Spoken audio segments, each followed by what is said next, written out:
What's up, guys? This is Coach Grant with First Down Training, and welcome to episode number 3 of the First Down Training Show. What we're going to be going over today is social media kids in the game of football. I'm not going to say it's ruining the game, but I think their parents are ruining the game of football for the kids themselves and for a lot of other parties affected by this. So we're going to talk about that. We're going to get into some stories. We're going to talk about one Super Bowl commercial that I feel really left a lasting impact on a lot of people in the football world. We're going to talk about Aaron Rodgers and some potential destinations for him where I think he should go. And then we're going to be answering 3 questions that you guys have left on previous videos and previous episodes to help your game. Let's get started. So let's talk about, different social media personalities in the football world that are kids. So I think a lot of times, parents, they see these different kids on social media getting notoriety, and they start thinking like, oh, well, maybe I should be doing that for my kid. Maybe he could benefit from, me making an account for him and doing this, doing that, doing the third. And I'm here to tell you guys right now that it's doing a lot more harm than good. I think last year when all the baby Gronk, getting exposed stuff came out, I think a lot of parents realized what kind of a sham it is. And so I've dealt with that athlete specifically, not the athlete himself, not the kid. I've dealt with the parents. I've dealt with parents of other people who have a little bit more of a following on social media. And there's always something just very weird to me about it. I don't know, maybe I'm just playing this up in my head, but I personally try to listen to my gut instinct with a lot of things. If my gut is telling me something, I generally try to listen to it because I'm a believer. Maybe it's faith related, but I'm a believer that if I'm feeling a certain way, it's for a reason, right? So there's always something off to me. It seems very, very odd.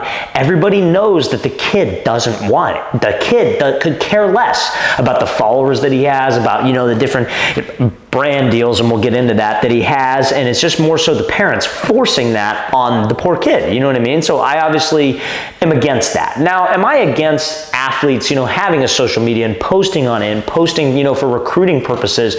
No, I'm not against that at all. But what I'm against is this stigma of the more followers you get, the more money you get, and he's got this, and oh my God, he must be so rich because he has this many followers, and he's just only 11, 12 years old and he already has an offer. Guys, 1, don't believe everything you see on the internet. 2, it's not all it's cracked up to be, or at least they make it seem to be, and they're really not making as much money as you think, okay? So we're going to talk about all those things. So number 1, everybody sees these little social media guys getting offers, right? They don't got offers, guys.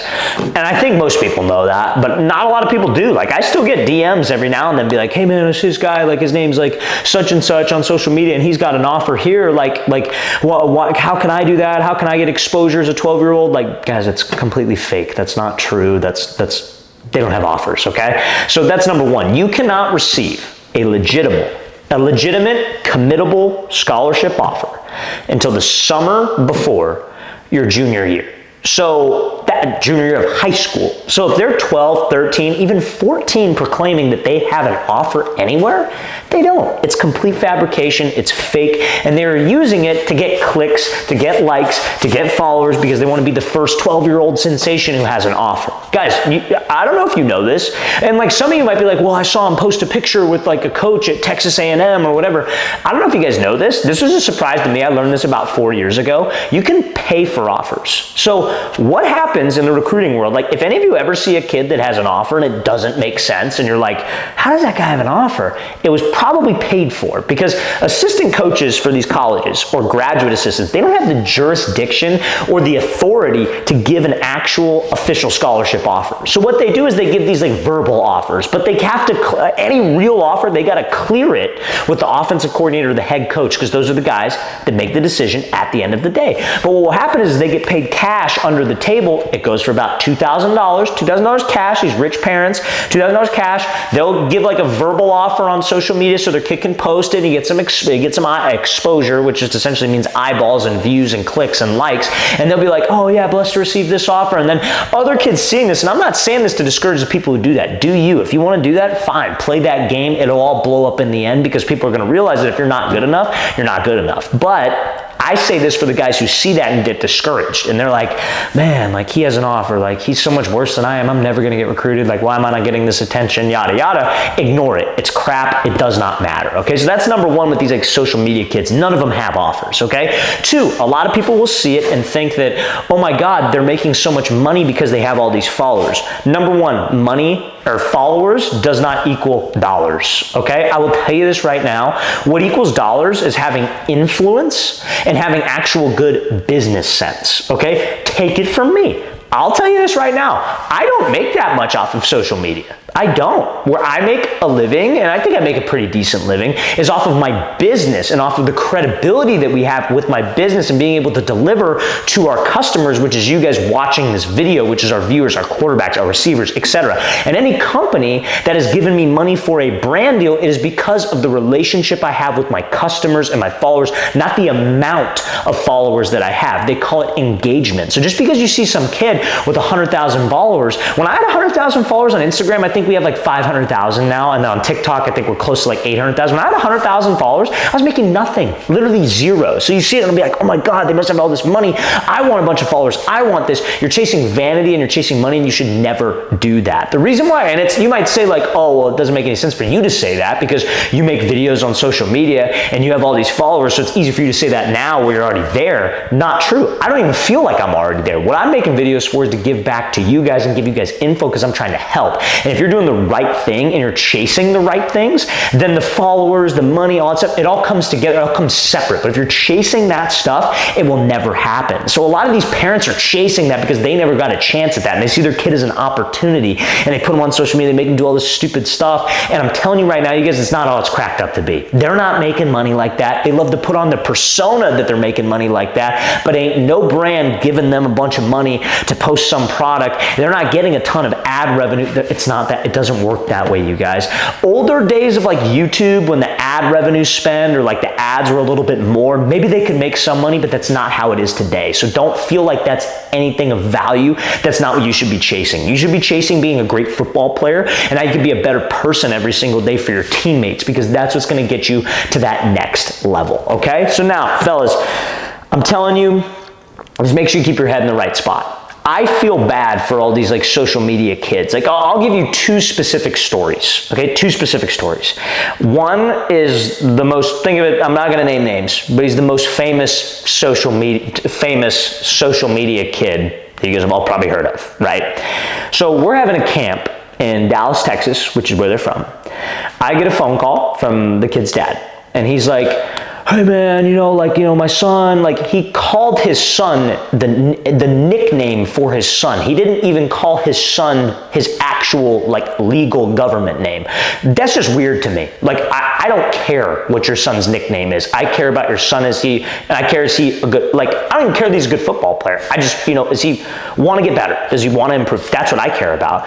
And so he's on there and he's telling me, oh, can we come to your camp for free? Like we'll post it, we'll get all this exposure. And I'm like, nah, dude, like it's our camp's sold out. Like camp's sold out, like because all of our camps sell out. And so I was like, our camp's sold out, so we don't have a spot for you. And he gets all like pissed off and like upset because we don't want to open up a spot for his kids. Like, yeah, I'm not going to treat your kid any different than how I would treat another kid just because he has some followers. And quite frankly, I don't need the exposure. Like the camp's sold out. What are you going to be able to do for me? No, you want to show up and you want to have the camera crew and you want to film your son, going against 10-year-olds and make it seem like he looks a certain way. So that right there, and that was before this athlete got exposed. I might have given it away who it is right there, but that was before that happened. And I already knew it's that gut instinct of like, man, this guy's a weirdo, dude. And so, long story short, I met a parent who had dealt with that parent in the past, and the parent was selling marketing services to other parents at these 7-on-7 tournaments saying, hey, I can help your kid get famous. Hey, I can help your kid get all these followers. We're going to follow the same strategy that we did with my kid.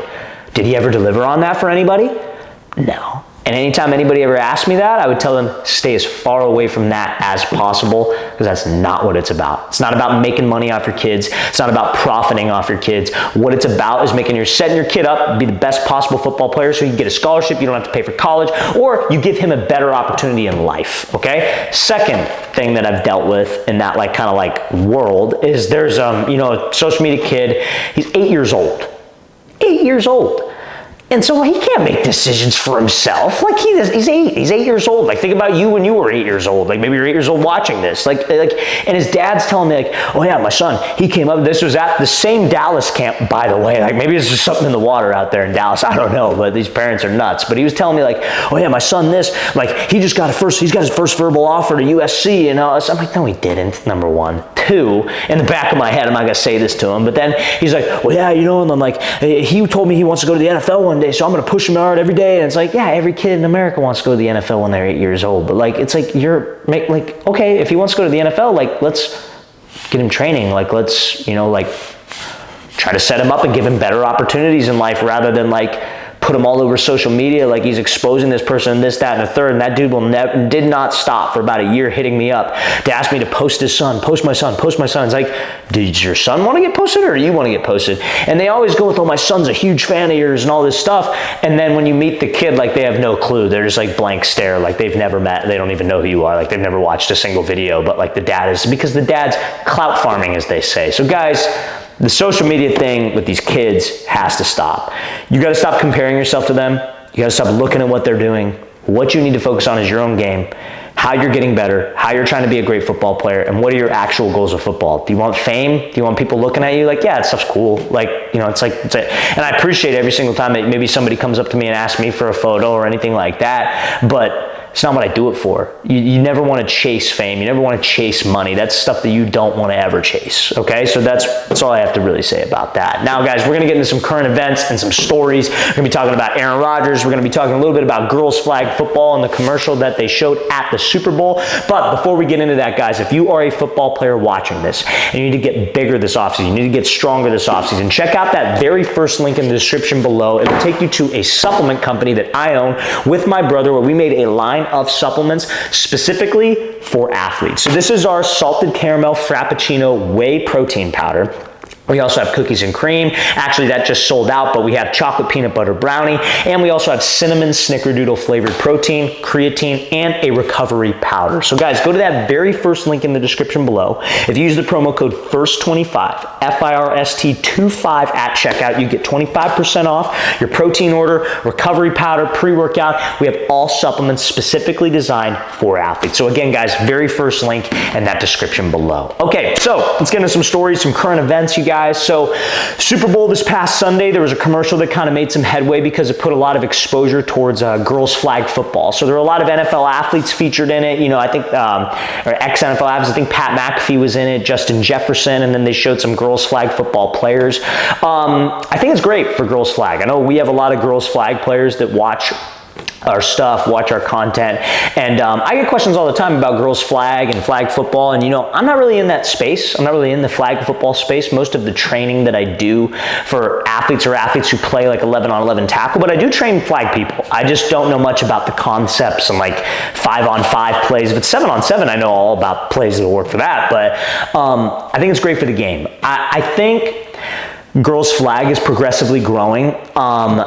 The weird thing about girls flag to me, and hopefully this changes, but I just don't see like an end.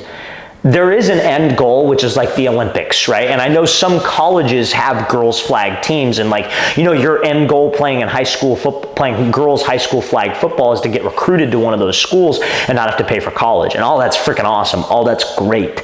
But I don't know how much money are in the scholarships, and obviously the Olympics is extremely hard to make. I think as the sport grows, and showing this commercial on like a Super Bowl commercial is insane because that shows how much the sport is actually growing.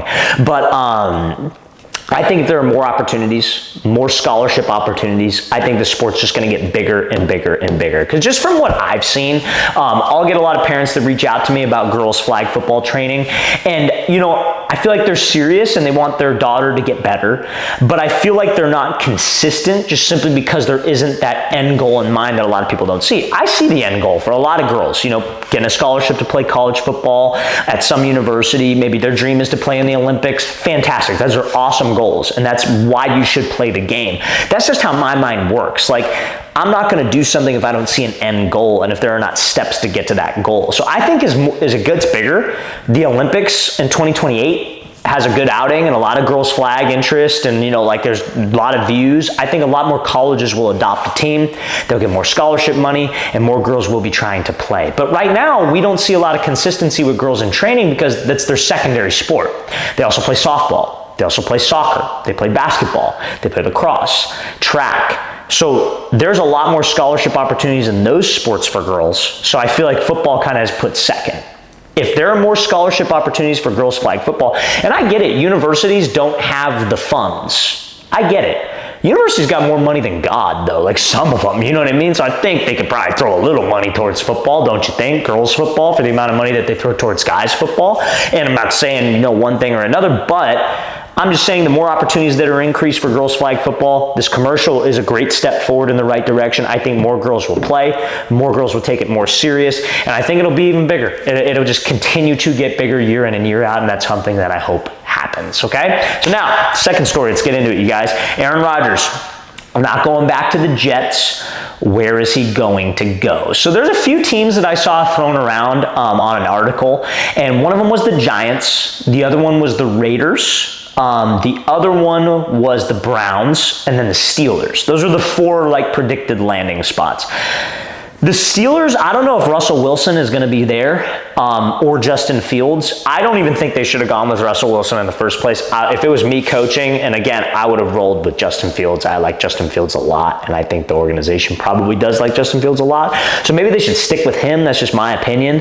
But yeah, I don't think Aaron Rodgers is going to go to the Steelers. I don't think he would want to either. The Browns, they have like the second overall pick.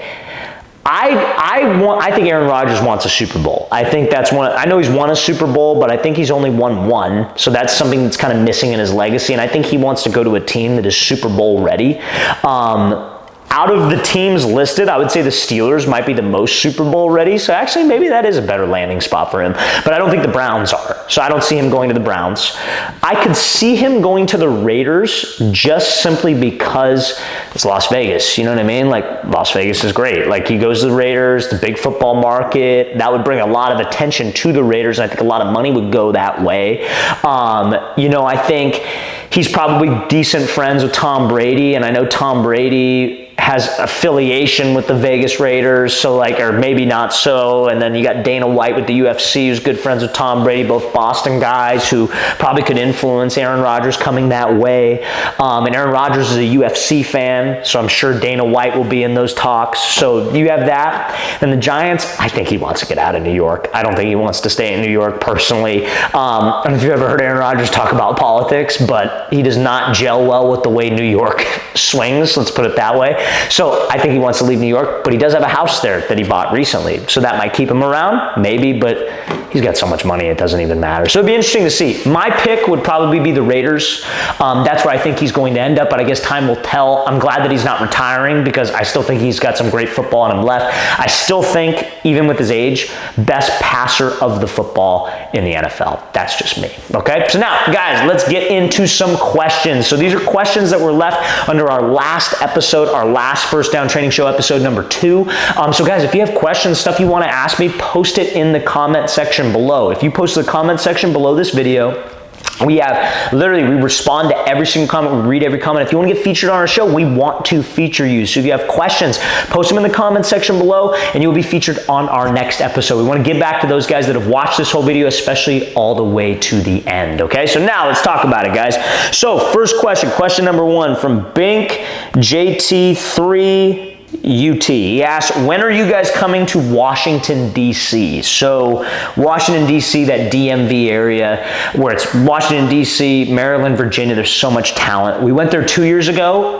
We have not been there. We should have gone there this year in 2025, but it's not on our schedule this year.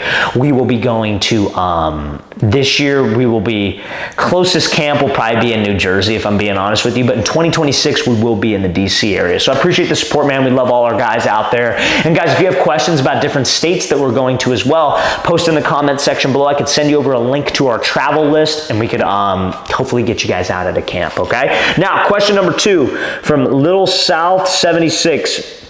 Hey coach, I have one more question. What are good drills to jump higher and be faster? So I would say you could kind of kill two birds with one stone with these if you work on plyometrics. So plyometrics is called jump training. So box jumps, single leg box jumps, any type of explosive movement where you're having to jump can help with that explosiveness to make you jump higher, but also explosiveness to run faster. So I would say any type of jump training would be great. Drills for speed, what I would focus on is training with resistance. So you have a hill by your house, maybe you have a sled, maybe you have a parachute, maybe you have something of that nature. I would try to emphasize that, or like running up stadium stairs. You go to your local high school, college, whatever, sprint up the stadium stairs, because that will help with speed for sure. And then obviously those explosive movements and jump training will help with your vertical jump. Okay, now question number 3 from Metro VR12. He says, yo coach, I have a problem. The first week of the season I was the best wide receiver on the team, but last week I got 0 targets and wasn't on the field a lot. I played a second game and got 1 target for a TD.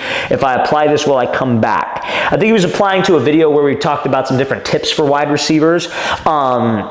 So that's what he means at the very end of that. And so guys, if you're struggling with getting targets, I think 2 things you got to really work on. Number 1, knowing your playbook and knowing coverages, because a lot of times quarterbacks throw to guys who are sitting in open zones. You see a lot of zone coverage, especially at the middle school, high school level. So if you can run routes and sit in an open zone or know how to run a route versus specific coverage, that'll make it more likely for the quarterback to throw to you. So that's number 1. I guess 3 things. Number 2, running good routes. So if you can win against man coverage and you can showcase in practice when you guys are going one-on-ones or 7-on-7, that you can win those one-on-one opportunities with your routes, quarterback's going to want to throw to you. 3, chemistry with your quarterback. After practice, just ask him, hey man, are there things you want to work on? Like from practice today, I'll run some routes for you. Like, hey, do you mind throwing? I want to run some routes, and build chemistry, build a relationship with that guy, because the better the relationship is, the more trust he's going to have in you as a player, and the more targets you're ultimately going to get. Okay, so if you're struggling to get targets, that's what I recommend doing. But all right, fellas, guys, thank you for tuning into this episode. We really appreciate y'all being on here. Hope this is able to give you some type of value, and we'll see you on the next episode.